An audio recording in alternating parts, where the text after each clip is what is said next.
2 years ago, Connor approached me with a proposition, making a documentary-style video following a creature from Kaimere.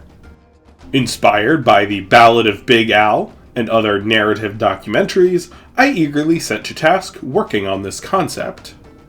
I decided to follow it Uktan from his own hatching to the hatching of his first offspring. This became the Ballad of Kahai, the final episode of 2023. I will link the behind the scenes of that episode here so you can learn a bit more about the influence and inspiration of this first of what is now going to be my annual December tradition.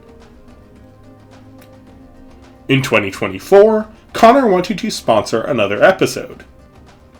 In the interest of having more time to explore more elements of the animals and their ecosystems, I did a fundraiser in November to raise the budget. It went great, and because of the increased budget, I was able to explore not just more varieties of Zentaur, but the life history of titans and aspects of many other animals in the ecosystem as well. The Ballad of Kahai primarily followed a single Uktan, though his sister Kian was a regular presence. I was able to do this because Uktan don't have a whole lot of difference in how male and female Uktan live. I knew I'd want a male and female pair of leads for the Zentaur story because their lives are often quite different. The aim of this series is to show average lives with some caveats I'll get to in a moment. In general, female Zentaur tend to remain fairly near the territory of their mother, while males disperse much further, especially after puberty. This meant I not only got to explore the highlands where they were born and the basin that raised them, but also the nearby Titan Gardens that Tenir'ha went to and she traveled north, and the mountains and southern steppes as Baru traveled south. First of all, what is a Zentaur? The Zentaur is Kaimere's largest terrestrial predator, at least within the known world. In broad strokes, they are the same size as T-Rex, with adults ranging between 11 and 13 meters long and weighing between 5 and 10 tons. However, they are not especially close to Tyrannosaurus. Instead, they are Megaraptorans. Not descended from the more famous Megaraptorids like Maip, Australovenator, and Megaraptor itself, but having a smaller, more ancient ancestor.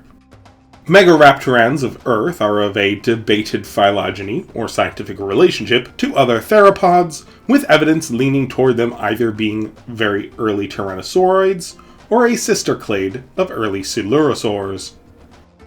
I have illustrated here a selection of early coelurosaurs and tyrannosaurs, with the idea that these might give some example of what the earliest Megaraptorans, or the earliest ancestors of what now are called Megaraptorans in Kaimere, may have looked like. They were brought to Kaimere sometime in the Jurassic or early Cretaceous and evolved independently of their Earth kin, which would go on to become the Megaraptorids in the genera I mentioned above, and many more. I should mention that while the Assembly has some consensus that the animals in Kaimere called Megaraptorans are basal members of this clade, there is some debate and they may well end up being from a distinct coelurosaur lineage. This is not one of those cases where me, the author, hasn't yet decided. In fact, I quite like the idea that the Assembly doesn't know where exactly this lineage lands on the coelurosaur family tree, since they were harvested quite early on, before many of the more obvious clade traits have evolved. In broad strokes, the Megaraptorans of Kaimere are large versions of a fairly basal and generic early coelurosaur build. I like that this would result in some ambiguity and uncertainty. I'll still call them Megaraptorans, and the Assembly presently classifies them in this clade, but it's not something I ever plan on setting in stone. It feels more realistic to me for there to be a lot of uncertainty. The fossil record is an extremely sparse thing. We've only got a few heavily biased pieces of the puzzle. Us happening to have a good fossil of the ancestor of an animal in Kaimere that far back taken right before harvest is quite unlikely. In Kaimere, the ancestors of Zentaur evolved in the southern continents of Arvel and Kaishal for much of the planet's prehistory. They remained small, living under the shadow of the Coelophosaurs, a clade of much larger theropods dominant at the time. When the dynastic extinction killed off a lot of the large and dominant animals of Kaimere 15 million years ago, the Coelophosaurs of Arvel went extinct, and two lineages of Megaraptoran had the opportunity to get large and successful. First were the Styraconychids, a slender lineage which today still have a few members, and the large fish-eating Bakar, but were for the time the largest of Kaimere's theropods. However, the robust Eperovenatoridae took over this niche and title. They would go on to become a very diverse lineage, but the Zentaur is their most basal representative, being more or less a giant version of their ancestor. I'll go over the assembly study of Zentaur phylogeny in the epilogue of this episode, but that's more human perception of the animal than what names we give them, has no bearing on the animal itself. Further behind the scenes, the Zentaur has gone through a lot of revision over the years. Kaimere turned 20 sometime in the autumn of 2024. I don't know where the first map of Picardy I ever drew is, but it was sometime during the fall of 2004, during a creative writing course in which we were tasked with drawing a fantasy map. This chart here was drawn in color, but is more or less a copy of that first map, drawn 2 years later. There was a giant theropod on that and this map, which is now the Oritaku. Not long after I designed the early concepts for what is now the known world, there was a big theropod on each of the continents. The theropod of the western continent was called the Nadord, also a general term for large theropods in the common tongue. The phylogeny of the Nadord changed a lot throughout my work on the project. In its earliest conception, it was a Giganotosaurus with Carcharodontosaurus in the tropical northern continent. The first animal, called the Zentaur, was a giant Rawasuchian competing with the Nadord for the title of apex predator of this western continent.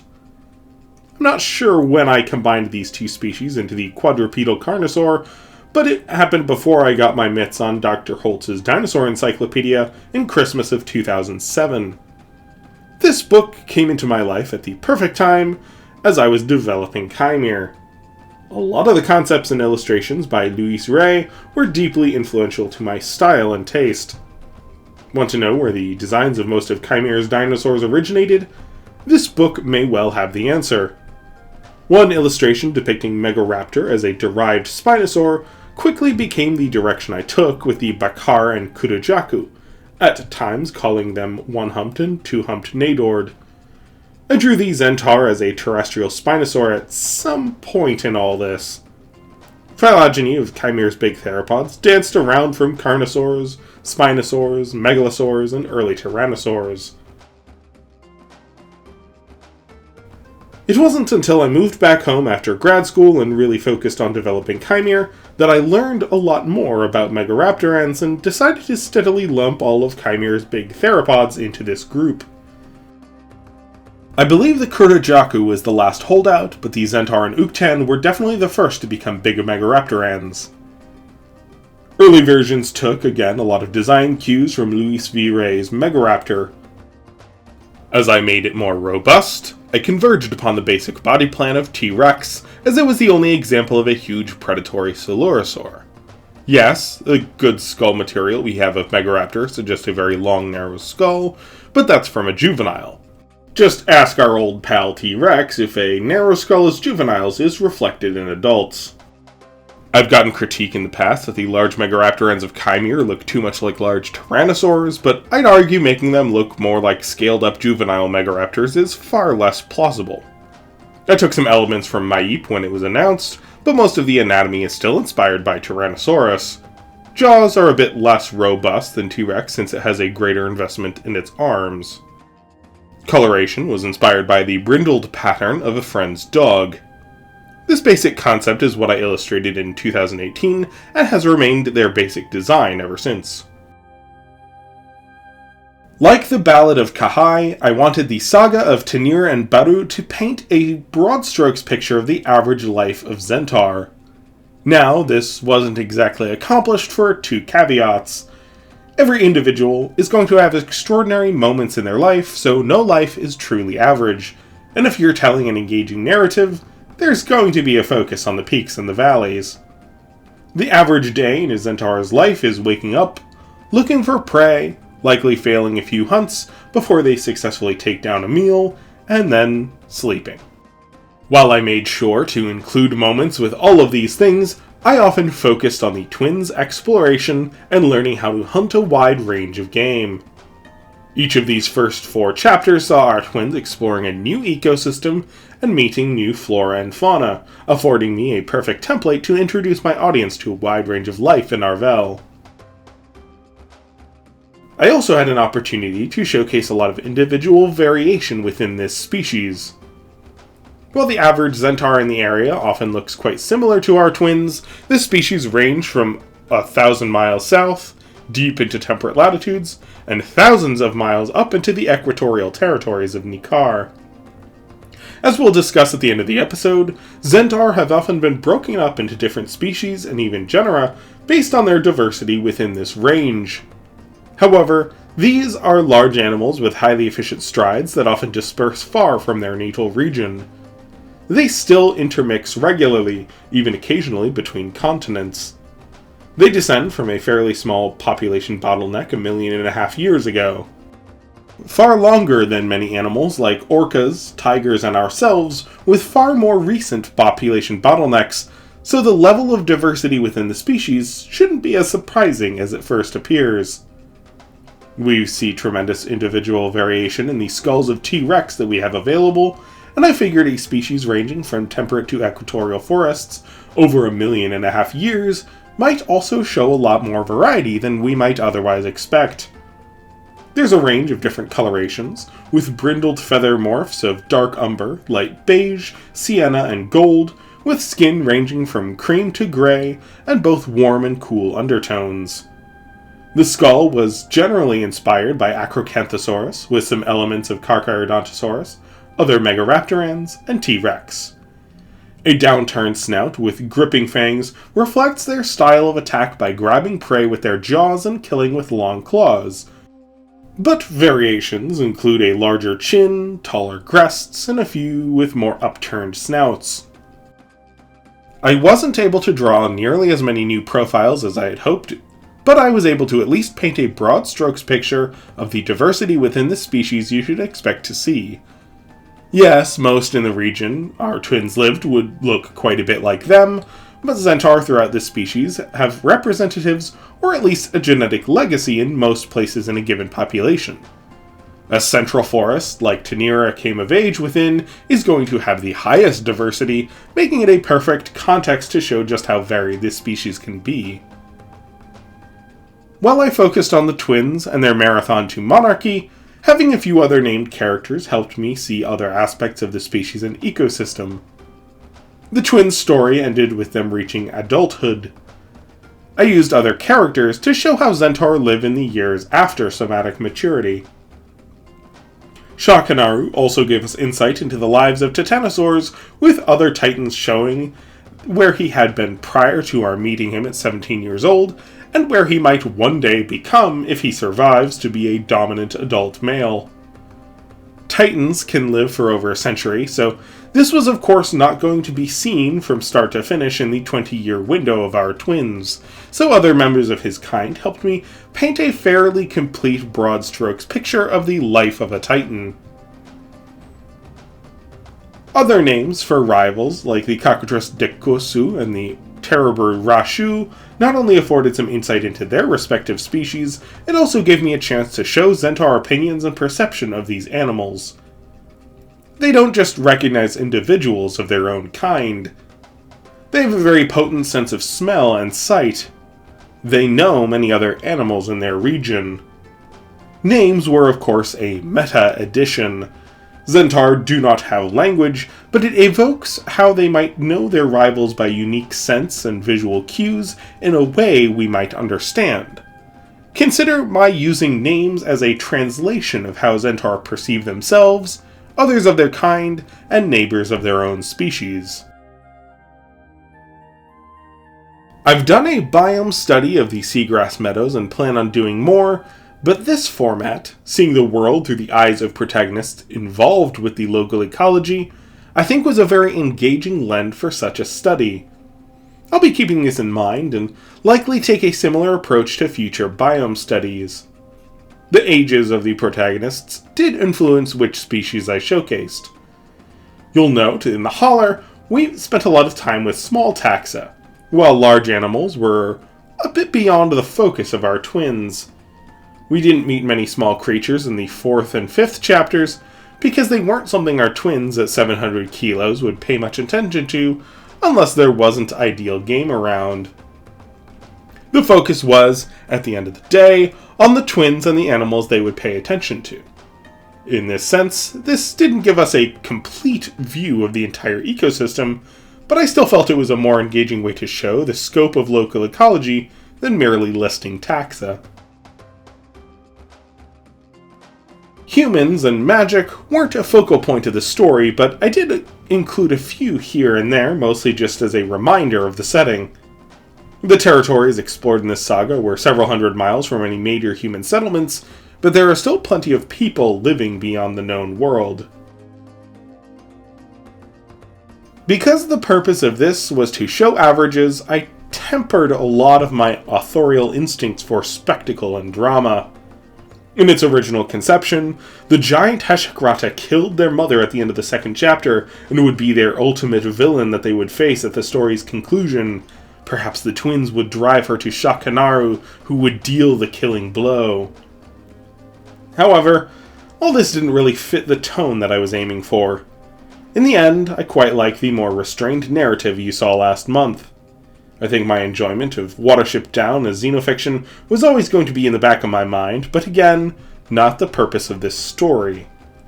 The intention was to show how Zentaur grow, influence, and are shaped by their environment. I'll save the revenge arcs for some other story. Speaking of Heshekrata, I should mention some of the scientific literature that influenced this saga. I like to incorporate studies into my work, and this story was no exception.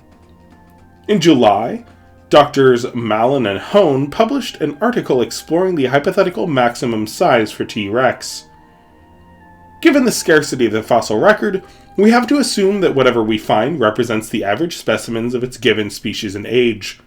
With this in mind, T-Rex is often believed to have been, as stated before, between 11 and 13 meters long and between 5 and 10 tons. However, not all animals in a given population are average specimens. Some are exceptionally small, some exceptionally large. In this study, they suggest the very largest T-Rex that could have ever possibly lived would perhaps be as much as 15 meters long and 15 tons in weight. That's the size I gave Heshekrata. She may not be the largest Zentaur ever, perhaps not even the largest alive, but she's certainly close. As I covered in my episode of Paleo Rewind back in 2021, a June paper of that year by Dr. Thomas Holtz Jr. explored how tyrannosaurs may have dominated not just the apex predator niche as adults, but several subordinate apex and mesopredator niches as they grew. This paper and its proposals were the foundation of this story, taking 5 chapters.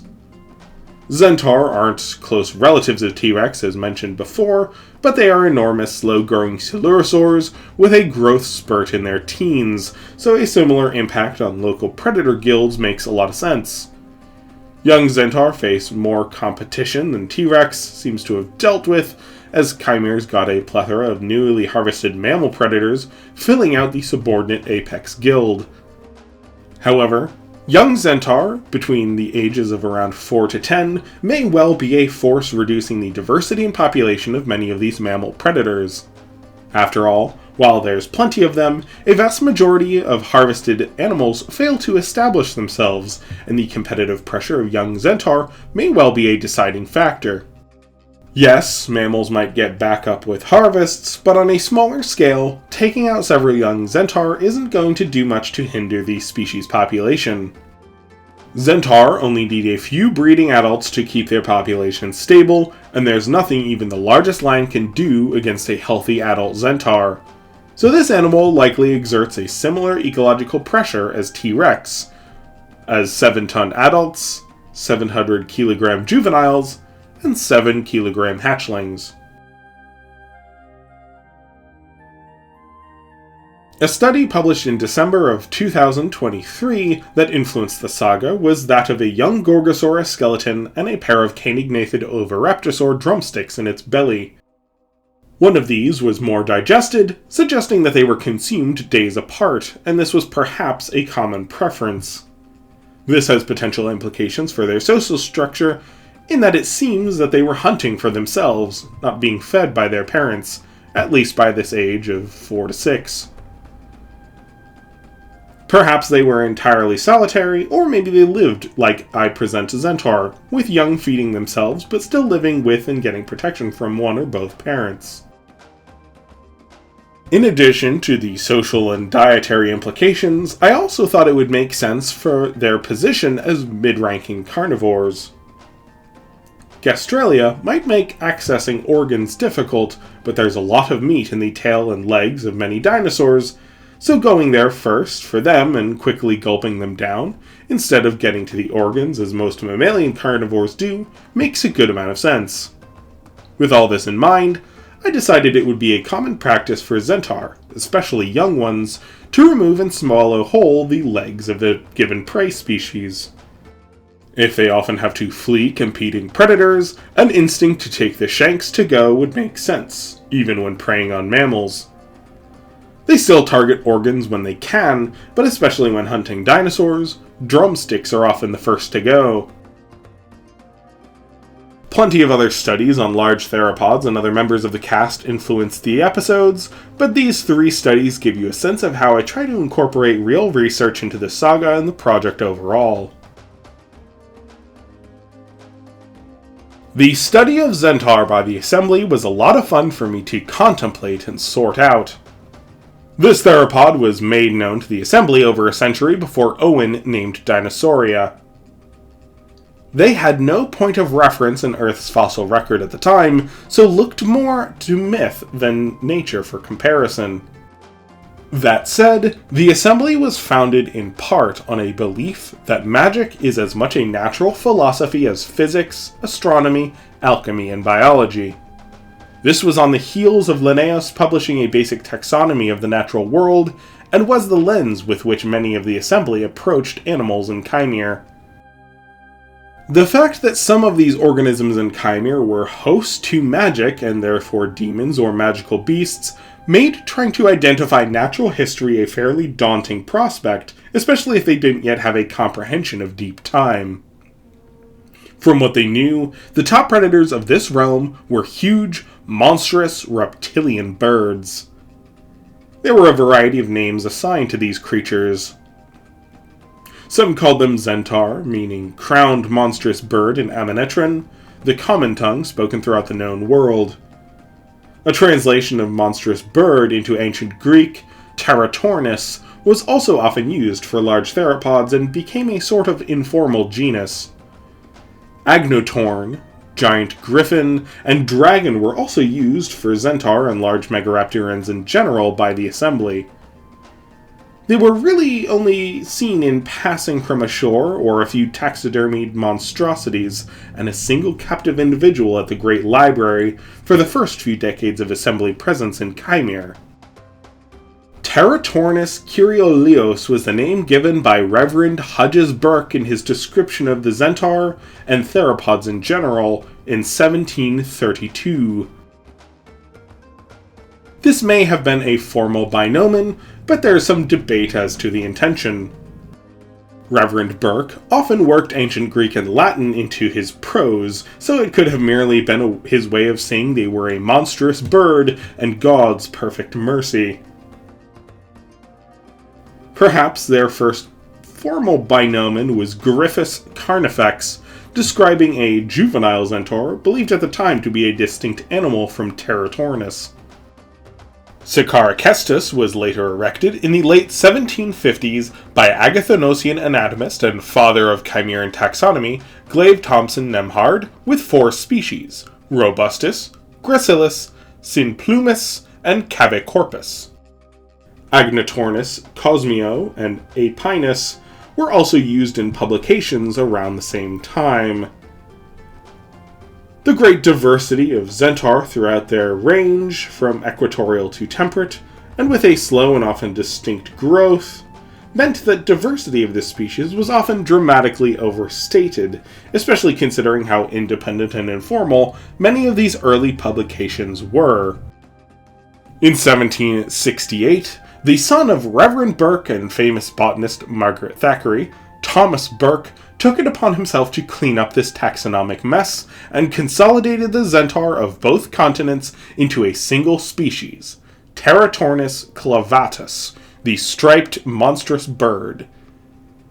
He retained Thomson's gracilis for the Oritaku and Cave corpus for the Uctan. This would become convention for almost a full century, until it was recognized that dinosaurs had also once lived on Earth. Perhaps in an effort to celebrate Earth's connection to Kaimere, Megalosaurus replaced Teratornis as the genus for Kaimere's large theropods. There was some debate about what species to use, but most deferred to Megalosaurus clavatus for the Zentaur. André Durand cleaned up much of the assembly's phylogeny in the 1880s, and Megalosaurus clavatus was not spared. Thinking it absurd to use a Jurassic genus for a modern animal, and perhaps also in defiance of the orthogenesis theories popular at the time, that Kaimere is where God placed all fauna that had reached the pinnacle of evolution on Earth, a theory Durand was outspoken against, he and his team reviewed all available literature and concluded that the genus Teratornis and the species Carnifex were the earliest respective formal names that could be reasonably assigned to this animal. This would be rendered obsolete 25 years later when Teratornis was assigned to a prehistoric bird by paleontologists from Earth.